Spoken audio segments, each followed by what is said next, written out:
bərabər tərəfli işbucağın daxilində götürülmüş nöqtədən tərəflərə qədər olan məsafələrin cəminin işbucağın hündürlüyünə bərabər olduğunu ispat elədik.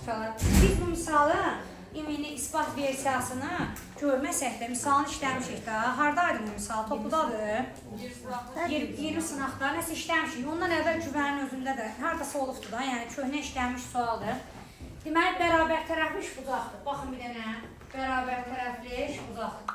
İçəridən bir dənə nöqtə götürülür. O nöqtədən də məsələn bir tərəfə belə hündürlük, bir tərəfə hündürlük, bir tərəfə belə hündürlüklər çəkilir.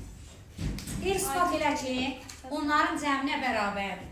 Özümdən dəyişən əlavə edirəm. Yazıram H1, H2, H3. Düzdürmü? Bərabər tərəflidirsə bütün tərəfləri A-dır. Düzdür?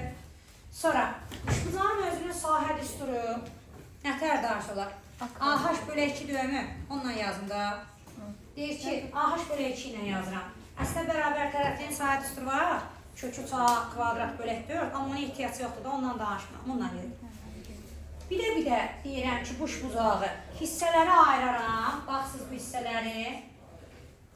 Qulaqsa.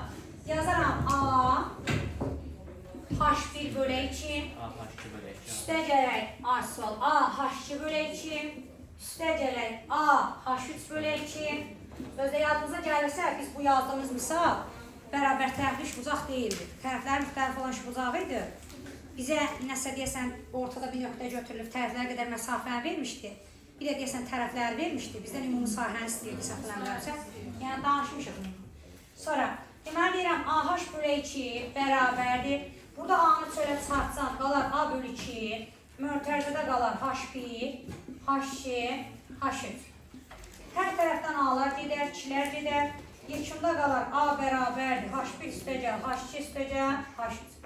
Qısacası, içəridə götürülmüş nöqtədən tərəflərə qədər olan məsafə elə özünün hündürlüyünə bərabər olduğunu ispat elədik. Qutardı.